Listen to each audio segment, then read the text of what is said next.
नमस्कार, मृदुभाषी के इस खास कार्यक्रम शख्सियत में आपका हार्दिक स्वागत है। मैं हेमंत शर्मा।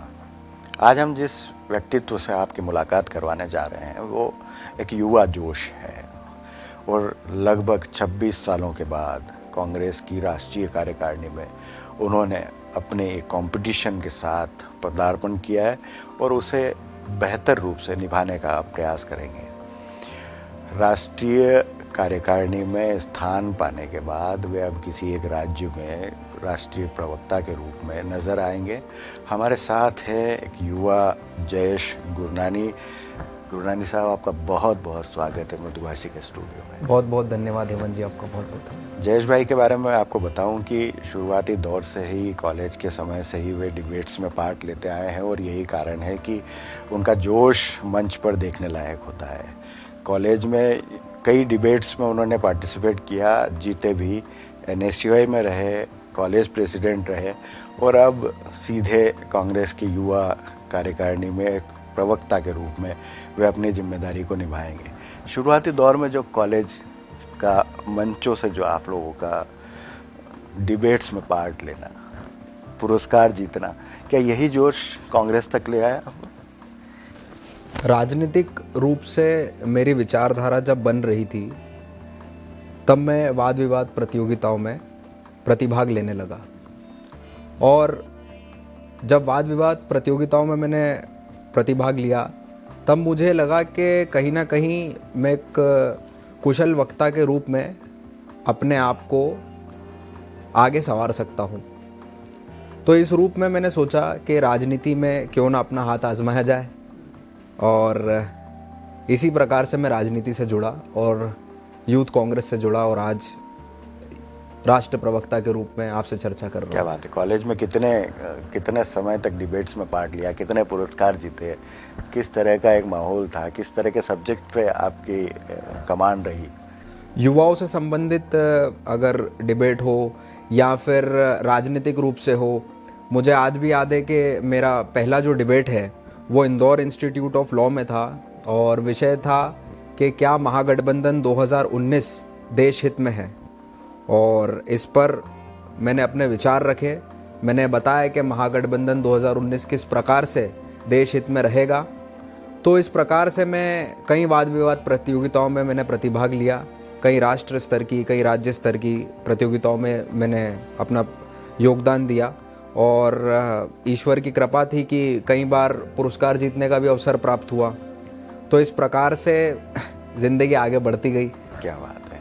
एक बड़ी कंपटीशन थी, यंग इंडिया के बोल जो आप लोगों का सिस्टम था और जिसमें आपने पार्ट लिया और अपने आप को साबित भी किया। बहुत सारे लोग थे, बहुत सारे पूरे देश भर के लोग जहां मंच पर हों और ऐसे में इंदौर का युवा उस मंच पर हो और अपने आप को साबित करने के लिए शुरुआत कर रहा हो, कितनी दुखी थी उस समय?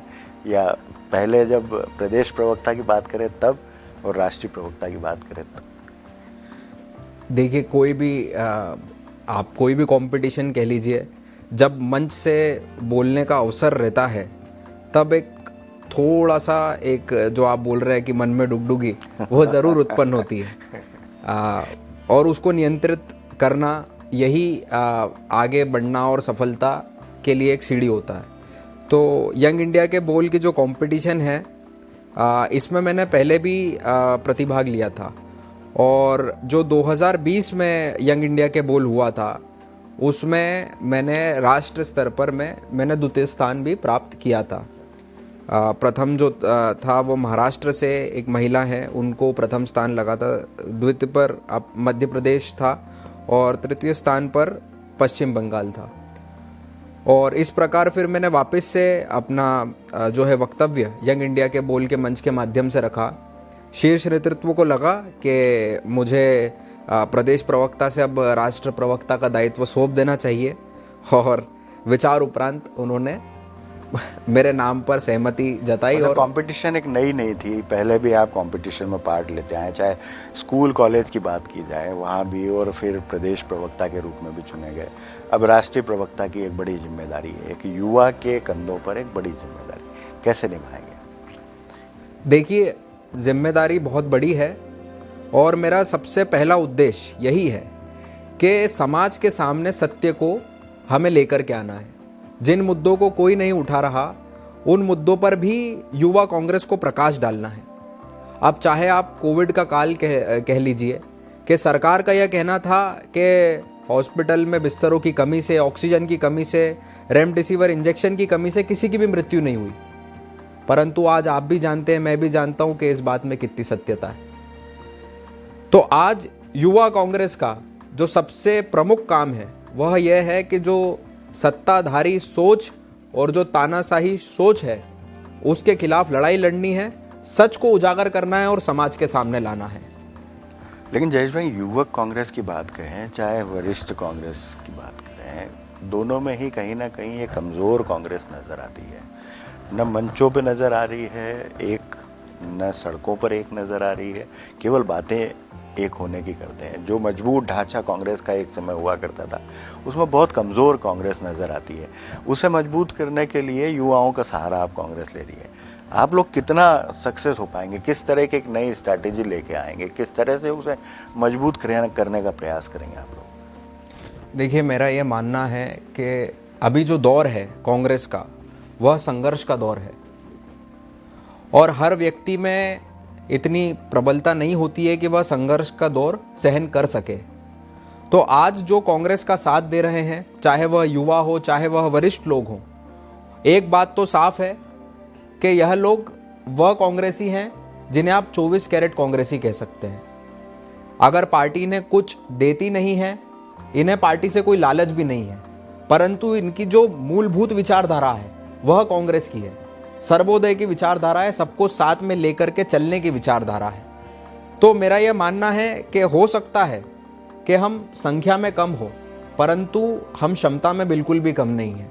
यदि हम 5 लोग भी एक साथ खड़े हैं और 5 के 5 कांग्रेसी हैं, तो फिर चाहे सामने 500 हो या 5000 हो, हम 5 भी उन पर भारी पड़ सकते हैं। मैं इतना जानता हूं। देश की सबसे पुरानी पार्टी आज संघर्ष के दौर में क्यों है?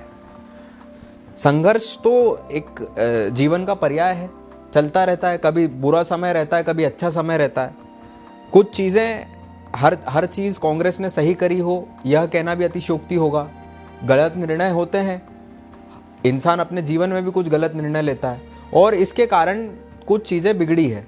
परंतु आज की तारीख में अगर जो हमारा जो नेतृत्व है वह राहुल गांधी जी के हाथ में है और हमें उन पर पूर्ण विश्वास है, पूर्ण भरोसा है कि वह जल्द से जल्द भारतीय जनता पार्टी को सत्ता के सिंहासन से उखाड़ फेंकेंगे और पुनः कांग्रेस की सरकार जो है वह केंद्र स्तर पर और राज्य स्तर पर भी आएगी। बिल्कुल, हमारी शुभकामनाएं हैं जयेश भाई। आप लोग युवा जोश हैं और अपनी मजबूती से काम करेंगे तो शायद युवक कांग्रेस जो है वो कांग्रेस का जो अभी वर्तमान परिस्थिति हमें नज़र आती है उससे कहीं उभरती नज़र आएगी। एक राजनीतिक पार्टी में आप लोगों का आना, वकालत आप कर रहे हैं, हाई कोर्ट में वकालत कर रहे हैं, विवेक तनखा साहब के साथ वकालत कर रहे हैं और कई केसेस आप लोगों हैंडल करते आते हैं। एक अच्छा वक्ता चाहे जज के सामने हो या फिर कांग्रेस के मंच पर हो, बेहतर यदि बोलेंगे तो शायद अच्छे परिणाम सामने आएंगे। कहाँ वकालत और कहाँ राजनीति, ये चयन क्यों? देखिए, कांग्रेस पार्टी वह पार्टी है जिसको संविधान पर पूरा भरोसा है और आज यदि मैं वकालत की बात करूं तो बिना संविधान के वकालत भी शून्य है। तो यह जो चीज़ है, वकालत हो और राजनीति हो, I am lawyer by profession and I am politician bye passion, यह कहना सही रहेगा। तो वकालत जो है वह उसे मैं बिल्कुल क्योंकि एक समाज में अगर आपको अगर आप कानून पता हो, आप किसी की मदद कर सकते हो, तो इससे बेहतर कुछ भी नहीं हो सकता। और पॉलिटिशियन इसलिए क्योंकि समाज में हर चीज़ में जो है काला कोट पहन करके सुधार नहीं सकता। कई बार मुझे कुर्ता पजामा भी पहनना पड़ता है। बिल्कुल, कभी काला कोट तो कभी कुर्ता पजामा, दोनों ही चीज़ों में आप सक्सेस रहे, ये हमारी शुभकामनाएं। विपिन वानखेड़े, पिंटू जोशी जैसे युवा जोश के साथ आपने काम किया, कई जिम्मेदारियां निभाई, एक बड़ी जिम्मेदारी है, अब उससे ऊपर हैं आप, एक महती जिम्मेदारी है, एक स्टेट आपको मिलने वाला है। किस तरह की शुरुआती दौर में आप प्रिपरेशन कर रहे हैं, किस तरह से उसे निभाने का प्रयास कर रहे हैं, क्या स्ट्रैटेजी है, किस तरह से आगे बढ़ेंगे? देखिए, मेरे जो सीनियर लीडर्स हैं हमेशा उनका साथ मेरे साथ बना रहा, फिर चाहे वह पिंटू जोशी जी हों या अमन बजाज जी हों, हमेशा एक मार्गदर्शन उनकी तरफ से मुझे हमेशा मिला।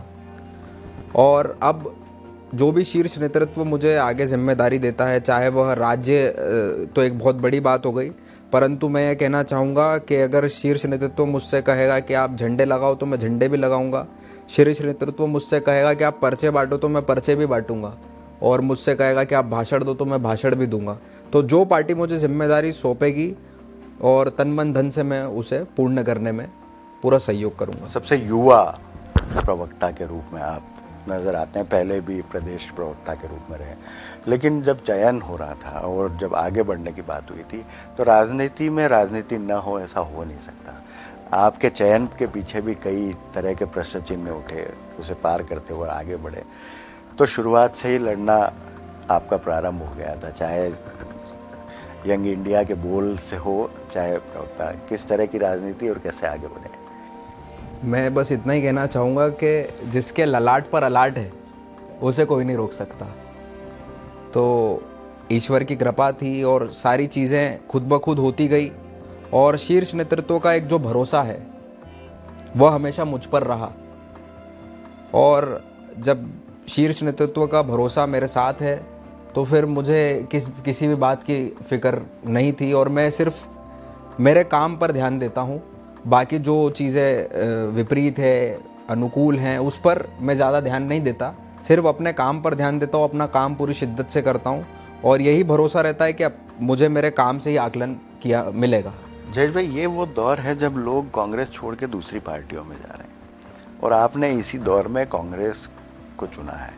क्या लगता है कि हम एक बार फिर एक बेहतर स्थिति में आएंगे, कांग्रेस को मजबूत स्थिति में ला पाएंगे, या कहीं हाशिए पर ना आ जाए?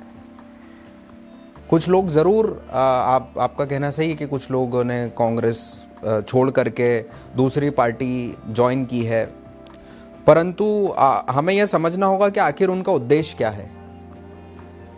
उद्देश्य कुछ भी हो, परंतु समाज सेवा तो नहीं है। तो आज यदि अगर मैं कांग्रेस में आ रहा हूं तो जो सबसे मेन चीज़ मुझे यहाँ पर लेकर के आती है वह है पार्टी की विचारधारा। जो व्यक्ति विचारधारा से जुड़ा है वह व्यक्ति कहीं नहीं जाने वाला है। कांग्रेस की विचारधारा से बहुत लंबे समय से लोग जुड़े हुए हैं और कई प्रलोभन के बाद में भी उन्होंने अपने आप को दूसरी पार्टी के साथ ले जाने से अपने आप को रोका भी है। ये बात सच है, कहीं ना कहीं वे विचारधारा से जुड़े हुए हैं। यदि हम बात करें इंदौर शहर की, तो इंदौर शहर से शोभा ओझा जी, महेश जोशी जी, अभी प्रवक्ताओं की बात की जाए तो अभय दुबे जी, यदि प्रदेश प्रवक्ता की बात की जाए तो के मिश्रा जी, इन्होंने अपने इंदौर शहर को लेकर एक बड़े प्रतिनिधित्व के रूप में कांग्रेस में जगह बनाई और उसे बहुत अच्छी तरह से निभा भी रहे हैं। हमारे पास भी एक युवा जोश के रूप में एक नई जिम्मेदारी है, एक स्टेट मिलने वाला है। यदि आपको मध्य प्रदेश शायद नहीं मिले क्योंकि वो आपका नेटिव प्लेस भी है, लेकिन इसके अलावा यदि किसी स्टेट में आपको जिम्मेदारी दी जाती है तो उसकी किस तरह से आप लोग तैयारी कर रहे हैं? आप क्या कोई इंडिकेशन है कि किस प्रदेश में आपको प्रवक्ता के रूप में भेजा जाएगा? अभी तो शीर्ष नेतृत्व ने ये सारी चीज़ें मतलब क्लियर नहीं की हैं कि राज्य मिलेगा या नहीं मिलेगा, मिलेगा तो कौन सा मिलेगा। यह सब थोड़ी बात की बातें हैं। यह धीरे धीरे करके हमको जवाबदारियां दी जाएगी। मुख्य रूप से हमें यह लगता है कि जिन राज्यों में अभी चुनाव होने वाला है उन राज्यों में ज़रूर प्रदेश प्रवक्ता हो या राष्ट्र प्रवक्ता हो, प्रवक्ताओं को भेजा जाएगा ताकि वह अच्छे से प्रचार प्रसार कर सके, और हम उसके लिए पूर्ण रूप से तैयार भी हैं। और जिन भी वरिष्ठ लोगों के नामों का आपने जिक्र किया, उन्हीं के मार्गदर्शन में और उन्हीं के सानिध्य में मैं आगे बढ़ना चाहता हूँ। कांग्रेस में किस तरह से सेकंड लाइन तैयार की जा रही है? 27 प्रवक्ता हैं आप लोगों के, कितने यंग है, क्या युवा जोश किस तरह से आगे बढ़ रहा है? जितने भी प्रवक्ता अभी राष्ट्रीय स्तर पर चुने गए हैं, सबकी जो उम्र है वह 35 साल से नीचे है। और आज एक युवा कांग्रेस का जो प्लेटफॉर्म है वह इन 27 लोगों को मिला है और शीर्ष नेतृत्व की हर किसी पर नज़र है। वह देख रहा है कि कौन इस वक्त क्या कर रहा है, किस प्रकार से वह पार्टी का कार्य कर रहा है, और बड़ी जवाबदारी जो है वह इन 27 लोगों में से किसी को भी कभी भी मिल सकती है, क्योंकि यह राहुल गांधी जी का सपना है कि कांग्रेस पार्टी में अच्छे से अच्छे बोलने वाले लोग आएँ ताकि वह कांग्रेस पार्टी का पक्ष मजबूती से रख सकें। तो एक युवा दौर से ही यदि आप बोल लीजिए ट्रेनिंग शुरू हो जाती है किसी व्यक्ति की, तो आप ये मान के चलिए कि जब वो सीनियरिटी की एज अटेंड करता है तब तक वो काफ़ी अच्छा कुशल वक्ता भी हो जाता है और उसे सब कुछ समझ में आने लगता है कि किस विषय पर किस प्रकार से अपनी बात रखनी चाहिए। प्रदेश में युवक कांग्रेस की क्या स्थिति है, किस तरह से अपनी चीज़ों को लोगों तक पहुंचा रहे हैं?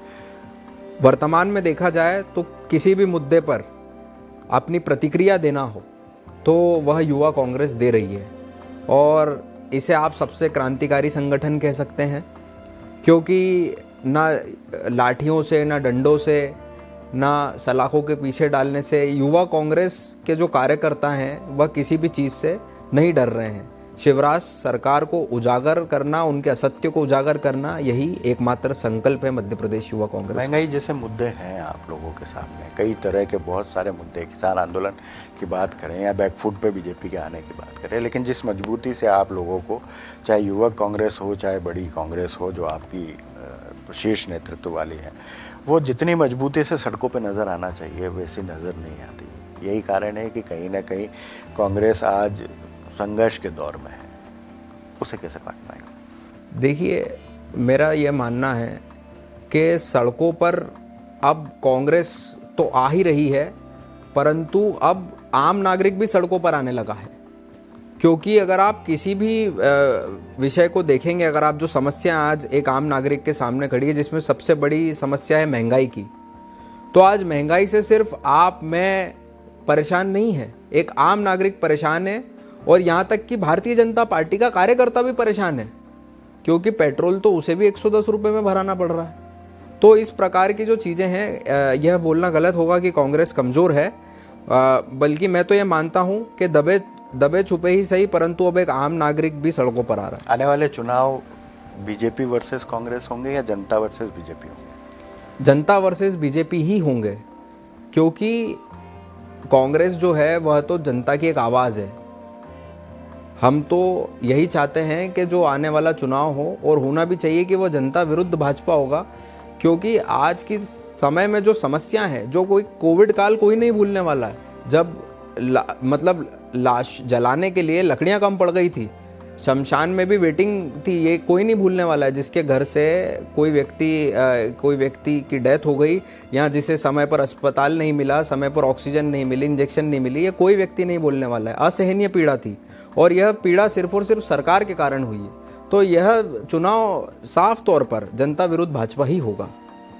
कोविड का समय वाकई में ये भूलने वाला नहीं होगा, क्योंकि बहुत सारे अपने लोगों को हम लोगों ने खोया है। हर व्यक्ति ने कहीं ना कहीं अपने आसपास अपने परिवार के लोगों को खोया है, और आने वाले समय में ये स्थिति न बने इसके लिए सावधानी की ज़रूर आवश्यकता है। जयेश हमारे साथ है। जयेश गुररानी ने अपने सारी बातों को आपके समक्ष रखा, अपनी बातों को मजबूती से रखा, और कांग्रेस को मजबूत रखने के लिए वे आगे किसी भी स्टेट में जब प्रभार मिलेगा तो वे बहुत मजबूती से काम करेंगे। जयेश भाई, आपका बहुत बहुत धन्यवाद, आपने मृदुभाषी को समय दिया। हम अगले कार्यक्रम में एक बार फिर किसी एक शख्सियत के साथ आपसे रूबरू होंगे। तब तक के लिए हमें इजाज़त दीजिए। नमस्कार।